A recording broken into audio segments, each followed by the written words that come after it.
बिस्मिल्लाहिर्रहमानिर्रहीम। अस्सलाम वालेकुम डियर स्टूडेंट्स, आज हम अल्काइल हैलाइड के एलिमिनेशन रिएक्शंस की जानिब मूव करने लगे हैं। अल्काइल हैलाइड के जो न्यूक्लियोफिलिक सब्स्टिट्यूशन रिएक्शन और उसकी दोनों टाइप्स हम लोग प्रीवियस 2 लेक्चर्स में कंप्लीट कर चुके हैं।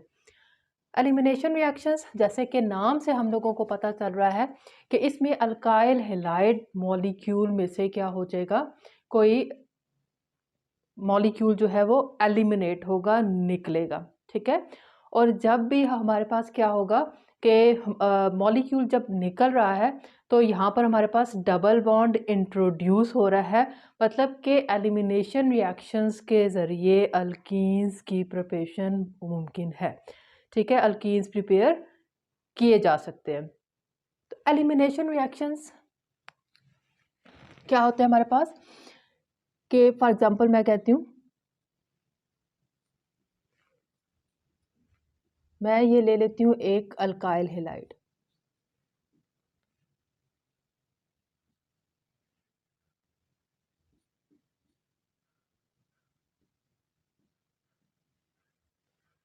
ठीक है, ये हमारे पास क्या है, ये है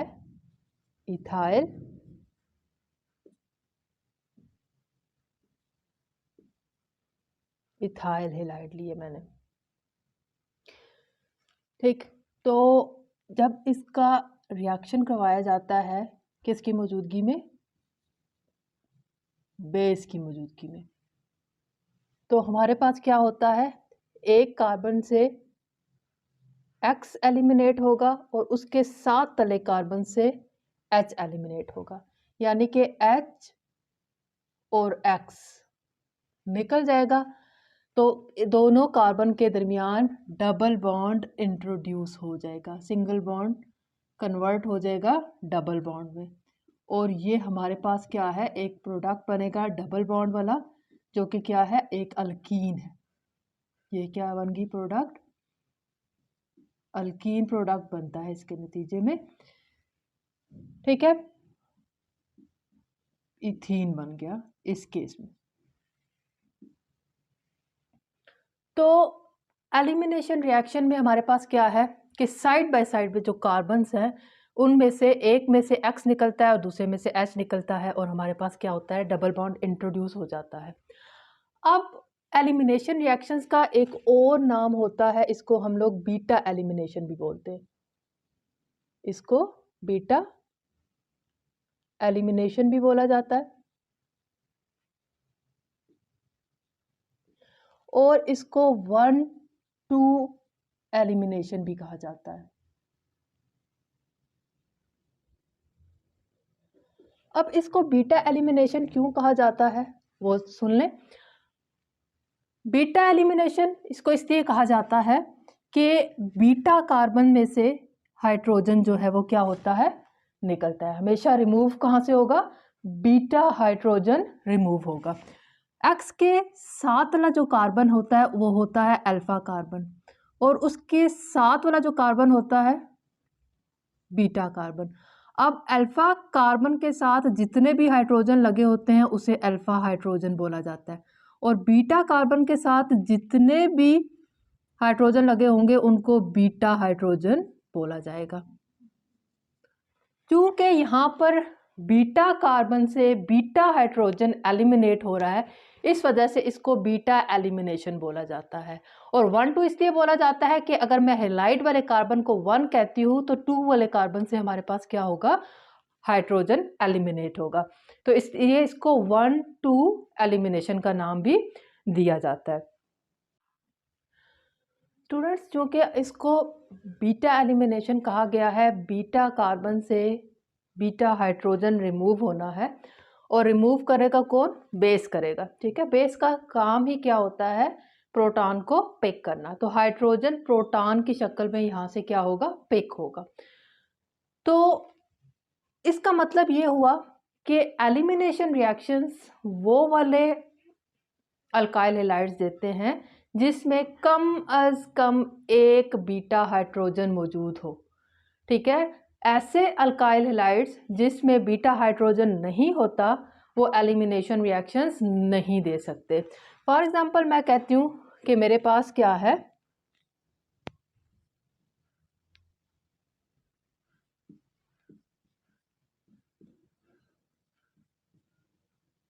मीथाइल हेलाइड। अब देखें इसमें X के साथ वाला कार्बन को हम लोग बोलते हैं अल्फा। तो ये तीनों के तीनों जो हाइड्रोजन है ये अल्फा हाइड्रोजन है। ठीक, इसका मतलब है अगर हम लोग इसकी क्या करवाना चाहें, एलिमिनेशन करवाना चाहें, बेस के साथ इसका रिएक्शन करवाएं, तो ये रिएक्शन नहीं देगा क्योंकि इसके पास बीटा हाइड्रोजन नहीं मौजूद और बेस ने हमेशा बीटा हाइड्रोजन को ही पिक करना है। इसी तरह से हमारे पास एक और मैं लेती हूँ, फॉर एग्जांपल मेरे पास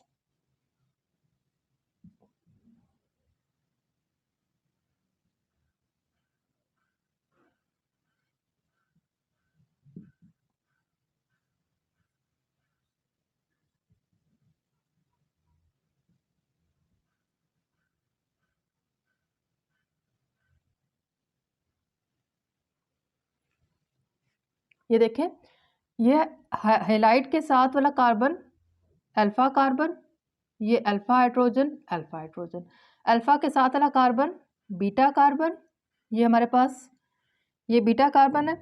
ठीक है, तो बीटा कार्बन के साथ डायरेक्टली कोई भी हाइड्रोजन अटैच नहीं है, बल्कि बीटा कार्बन के साथ कार्बन अटैच है, इधर भी कार्बन अटैच है, इधर भी कार्बन अटैच है। इसका मतलब है इस अल्काइल हैलाइड के पास बीटा हाइड्रोजन नहीं है, लिहाजा ये एलिमिनेशन रिएक्शन नहीं देता, नो रिएक्शन। ठीक है, तो आप लोगों को पता चल गया हमारे पास कि यहाँ पर बेस क्यों यूज़ होता है। बेस इसलिए यूज़ होता है कि बेस ने प्रोटॉन को पिक करना है। बेस की हम लोग डेफिनेशन ही ऐसे करते हैं कि जो प्रोटॉन को पिक करे। ठीक है ना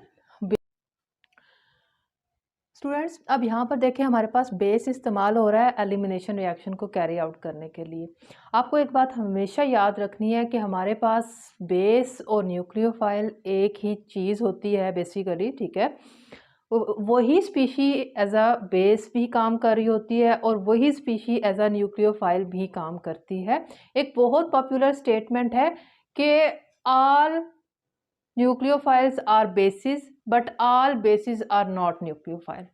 ठीक है, मतलब कि हमारे पास जो भी बेसिस हैं वो सब के सब न्यूक्लियोफाइल नहीं होते, लेकिन तमाम के तमाम न्यूक्लियोफाइल बेस का करैक्टर रखते हैं। असल में न्यूक्लियोफाइल और बेस में जो डिफरेंस है वो ये है कि न्यूक्लियोफाइल ने इलेक्ट्रोफिलिक सेंटर पर अटैक करना है, जबकि बेस ने जो है वो क्या करना है, प्रोटॉन को पिक करना है। इनका वे ऑफ एक्शन मुख्तलिफ होता है। तो अब इसकी वजह से क्या है हमारे पास, क्योंकि एक ही स्पीशी एज अ बेस भी काम कर रही है और वही स्पीशी एज अ न्यूक्लियोफाइल भी काम करती है, तो होता ये है कि ये एलिमिनेशन रिएक्शन और nucleophilic substitution reaction side by side proceed हो रहे होते हैं। ठीक है, ये कंडीशंस होती हैं जो कि कभी एलिमिनेशन रिएक्शंस को फेवर करती हैं, जिसके नतीजे में एलिमिनेशन प्रोडक्ट मेजर बन जाता है, और कभी वो न्यूक्लियोफिलिक सब्स्टिट्यूशन रिएक्शन को फेवर करेंगी तो न्यूक्लियोफिलिक सब्स्टिट्यूशन जो प्रोडक्ट है वो ज़्यादा बन जाएगा।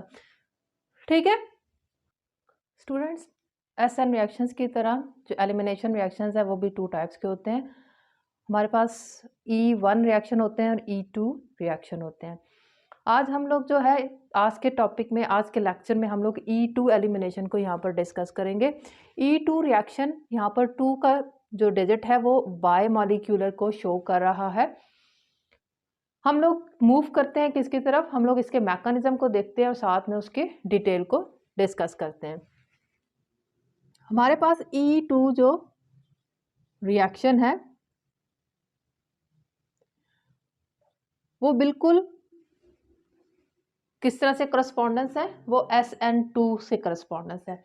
SN2 रिएक्शन में न्यूक्लियोफाइल जो था वो क्या करता था, इलेक्ट्रोफिलिक कार्बन पर अटैक करता था। यहाँ पर वही न्यूक्लियोफाइल एज अ बेस काम करेगा और उसने क्या करना है, प्रोटॉन को पिक करना है। ठीक है, प्रोटॉन को पिक करना है, यानी कि बीटा हाइड्रोजन को पिक करेगा। अब यहाँ पर हमारे पास जैसे SN2 सिंगल स्टेप रिएक्शन था, तो E2 भी क्या होता है, सिंगल स्टेप रिएक्शन होता है। हम लोग लेते हैं एक अल्काइल हैलाइड,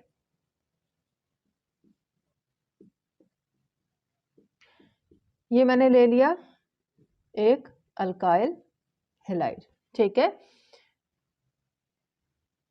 इसमें हमारे पास जो बेस इस्तेमाल होता है वो स्ट्रॉन्ग किस्म का बेस इस्तेमाल किया जाता है। ये जो बेस होता है ये क्या करता है, ये बेस जो है इस प्रोटॉन को क्या करेगा, पैक करेगा। देखिए सिंगल स्टेप रिएक्शन है,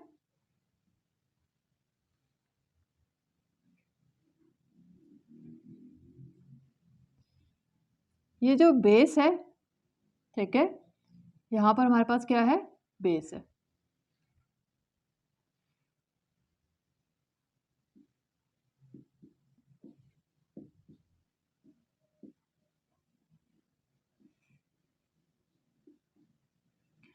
ये बेस जो है इस बीटा प्रोटॉन को पिक करेगा, यानी कि इसने इसके साथ क्या करना शुरू किया, बॉन्ड बनाना शुरू किया।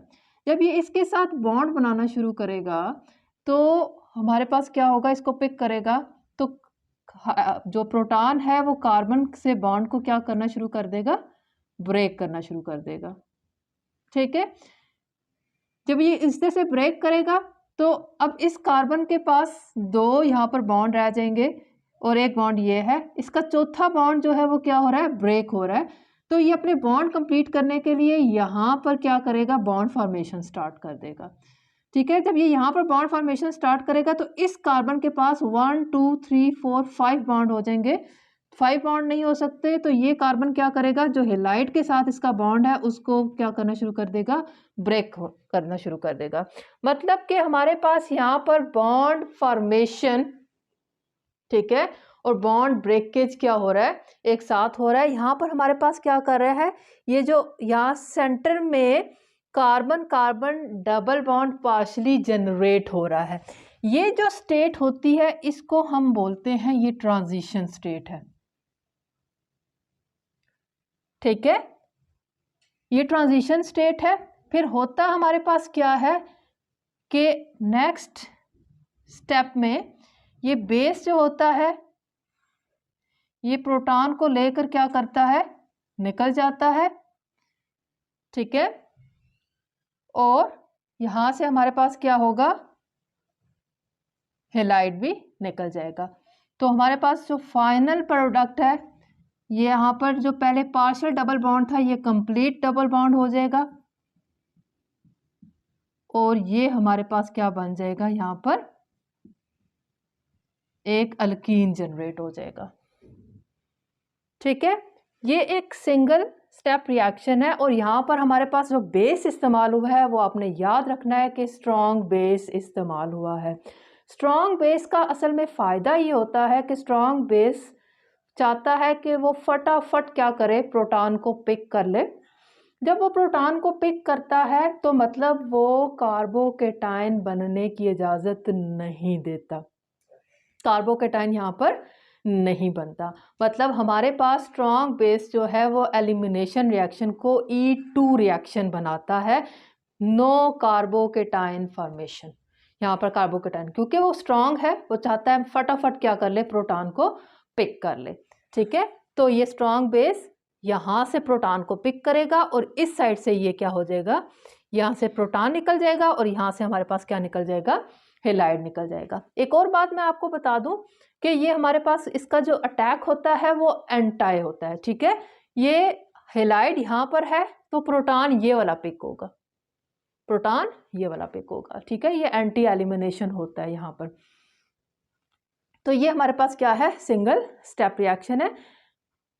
एक और बात आप लोगों ने याद रखनी है कि एलिमिनेशन रिएक्शंस में हमारे पास जो होता है वो टेम्परेचर हाई चाहिए होता है as compared to nucleophilic substitution reaction. Temperature जितना हाई होगा एलिमिनेशन रिएक्शन उतना फेवर हो जाता है, ठीक है। अब हम लोगों ने ये जो मैकेनिज्म पढ़ा है, इस मैकेनिज्म के जो इम्पोर्टेंट पॉइंट्स हैं, फीचर्स हैं, उसको मैं वन बाय वन डिस्कस करती हूँ। और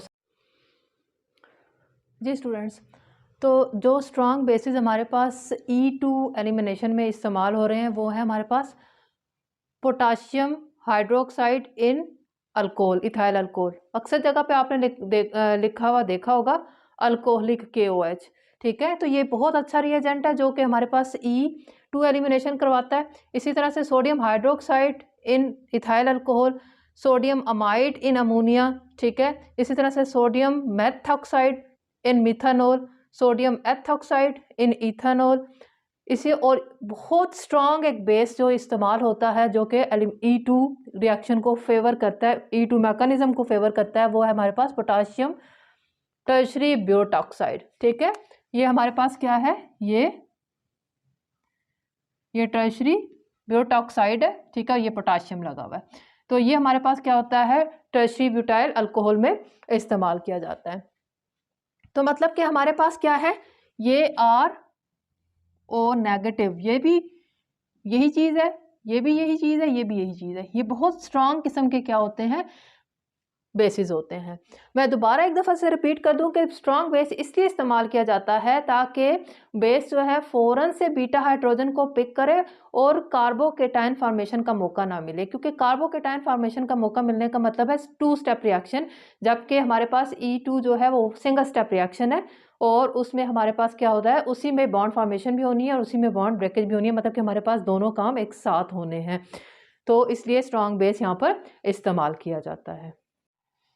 E2 एलिमिनेशन जो है वो सिंगल स्टेप रिएक्शन है। ये देखिए इसका मैकेनिज्म मैंने लिखा है यहाँ पर, सिंगल स्टेप रिएक्शन है। यहाँ पर हमारे पास ट्रांजिशन स्टेट बन रही है। ठीक है, ट्रांजिशन स्टेट जो होती है वो स्टेप नहीं होता। तो हमारे पास क्या हो रहा है कि बेस जो है वो स्ट्रॉन्ग बेस जो है वो प्रोटॉन को पिक कर रहा है और हमारे पास अल्कीन जो है यहाँ पर प्रिपेयर हो रहा है, ट्रांजिशन स्टेट यहाँ पर बनती है। ठीक है, तो it is a single step reaction है, सिंगल स्टेप रिएक्शन। अब हम लोग इसके बायोमॉलिक्यूलर कैसे है, ये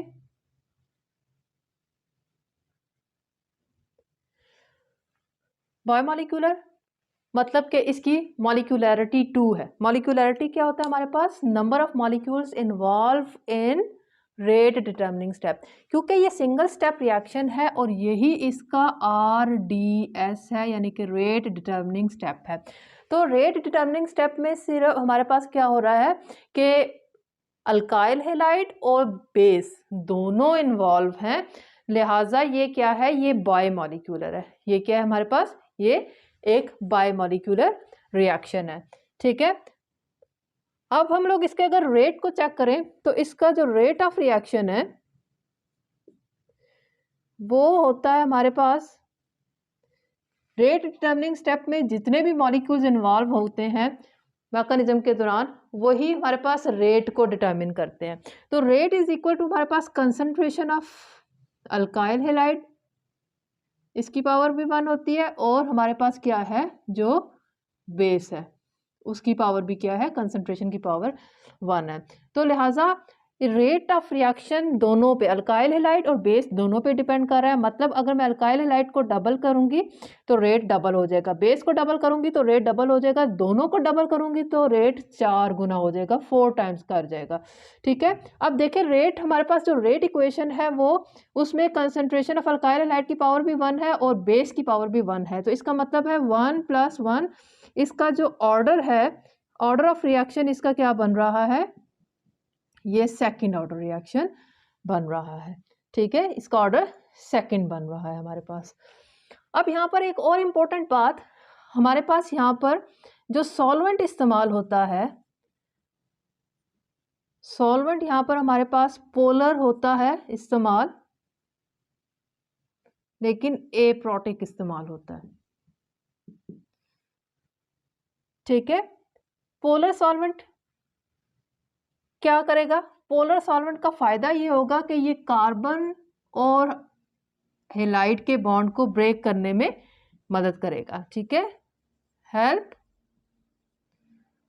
टू ब्रेक CX बॉन्ड, इसको ब्रेक करेगा। ठीक है, और एप्रोटिक क्या करेगा, एप्रोटिक जो है उसका फायदा ये होगा, एप्रोटिक का मतलब होता है जिसके अंदर प्रोटॉन ना हो, ऐसा सॉल्वेंट जिसपे में प्रोटॉन मौजूद ना हो। प्रोटॉन नहीं होगा, H नहीं होगा तो सॉल्वेशन का अमल नहीं होगा। ठीक है, सॉल्वेशन का अमल होने से कार्बोकेटाइन की फॉर्मेशन फेवर होती है। एप्रोटिक होने से कार्बोकेटाइन की फॉर्मेशन फेवर नहीं होती क्योंकि सॉल्वेशन का प्रोसेस नहीं होता। पीछे मैं इसको SN1 में डिस्कस कर चुकी हूँ। SN1 में हमारे पास क्या है, हम लोग पोलर सॉल्वेंट को यूज करते थे, सॉल्वेशन का प्रोसेस करवाते थे, कार्बोकेटाइन फॉर्मेशन क्या होती थी, फेवर होती थी। यहाँ पर कार्बोकेटाइन बनना ही नहीं है तो हमारे पास पोलर एप्रोटिक सॉल्वेंट को इस्तेमाल किया जाएगा। एप्रोटिक का मतलब नो हाइड्रोजन, प्रोटॉन की शक्ल में यहाँ पर कोई हाइड्रोजन मौजूद नहीं होता। ठीक है स्टूडेंट्स, नेक्स्ट जो फीचर है वो हमारे पास है नेचर ऑफ अल्काइल हैलाइड, कि कौन सा अल्काइल हैलाइड E2 एलिमिनेशन को ज़्यादा फेवर करता है। ये मैंने एक प्राइमरी अल्काइल हैलाइड लिया है। प्राइमरी अल्काइल हैलाइड का मतलब हमारे पास हैलाइड ग्रुप के साथ वाला कार्बन डायरेक्टली एक कार्बन से अटैच है। ये मेरे पास एक सेकेंडरी अल्काइल हैलाइड है, ठीक है, जो हमारे पास हैलाइड के साथ वाला कार्बन डायरेक्टली दो कार्बन के साथ अटैच है, और ये मेरे पास टर्शियरी अल्काइल हैलाइड है। अब जो अल्काइल हैलाइड ज़्यादा स्टेबल अल्कीन देता है वही अल्काइल हैलाइड E2 को क्या करेगा, फेवर करेगा, वही E2 को फेवर करेगा। अब हमें कैसे पता कि कौन सा अल्कीन स्टेबल है। ठीक है, तो स्टेबल अल्कीन देखने के लिए हमारे पास क्या है, एक तरीकाकार ये होता है कि जो अल्कीन जितना ज़्यादा सब्स्टिट्यूटेड है वो उतना स्टेबल है। देखें हमारे पास ये वाला जो अल्काइल हैलाइड है वो किस किस्म का वो देगा, सी, ये वाला अल्कीन प्रोड्यूस कर रहा है। ठीक है, ये वाला जो अल्काइल हैलाइड है वो क्या, कौन सा अल्कीन प्रोड्यूस कर रहा है,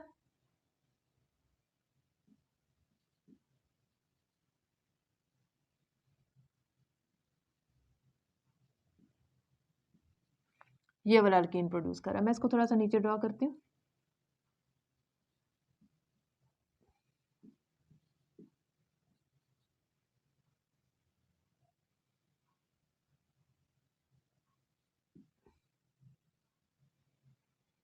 ठीक है, ये वाला अल्कीन प्रोड्यूस कर रहा है, ये वाला सेकेंडरी अल्काइल हैलाइड। और जो टर्शियरी अल्काइल हैलाइड है वो देखें किस किस्म का अल्कीन प्रोड्यूस कर रहा है,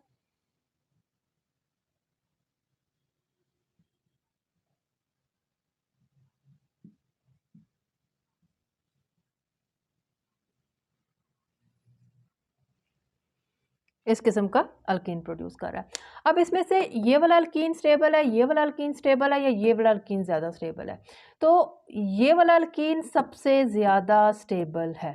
क्यों सबसे ज़्यादा स्टेबल है, जो जितना ज़्यादा सब्स्टिट्यूटेड क्या होगा अल्कीन होगा वो उतना ज़्यादा स्टेबल है। सब्स्टिट्यूटेड का मतलब देखें, इसके डबल बॉन्ड के साथ वाला कार्बन के पास दो मिथाइल ग्रुप है तो ये ज़्यादा सब्स्टिट्यूटेड है। तो ये हमारे पास क्या है, मोस्ट स्टेबल अल्कीन है, मोस्ट स्टेबल अल्कीन। ठीक है, इसमें हमारे पास देखिए डबल बॉन्ड के साथ वाले का एक इस साइड वाले कार्बन के पास एक मिथाइल है और एक हाइड्रोजन है, ये हमारे पास क्या है, इससे कम स्टेबल है। और इस केस में डबल बॉन्ड के साथ वाले जो दोनों कार्बन है दोनों के पास हाइड्रोजन और हाइड्रोजन है, यानी कि सब्स्टिट्यूटेड अल्काइल नहीं लगा हुआ है। अल्काइल डबल बॉन्ड के अक्रॉस वाले कार्बन पे जितने ज़्यादा अल्काइल ग्रुप्स लगे होंगे वो उतना स्टेबल अल्कीन होता है।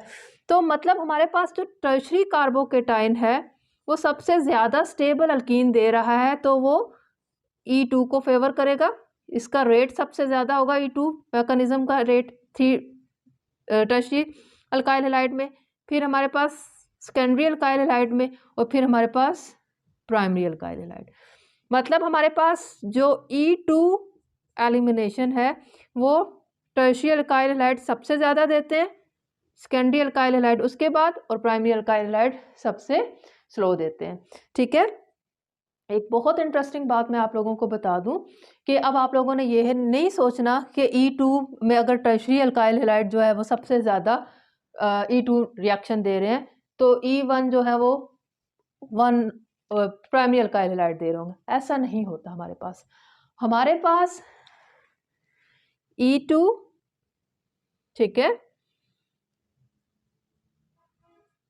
E2 और E1 और SN1, ये तीनों के तीनों इस ऑर्डर को फॉलो करते हैं, यानी कि tertiary greater than secondary greater than primary. सिर्फ और सिर्फ हमारे पास SN2 जो होता है उसका ऑर्डर रिवर्स होता है, वो प्राइमरी अल्काइल हैलाइड सबसे ज़्यादा देते हैं, फिर सेकेंडरी और फिर टर्शरी। ठीक, तो ये इम्पोर्टेंट बात है, इसको आप लोग नोट डाउन कर लें। तो ऑर्डर हमारे पास E2, E1 और SN1 ये वाला फॉलो करते हैं, और SN2 जो है वो प्राइमरी फिर सेकेंडरी और फिर टर्शरी होता है हमारे पास।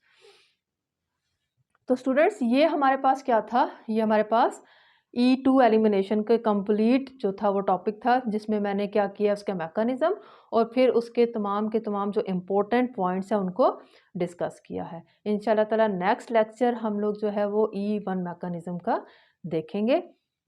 तब तक के लिए मुझे इजाज़त दीजिए। स्टूडेंट्स अपना ढेर सारा ख्याल रखें। अल्लाह पाक हम सब का हामी और नासिर हो। अल्लाह हाफ़िज़।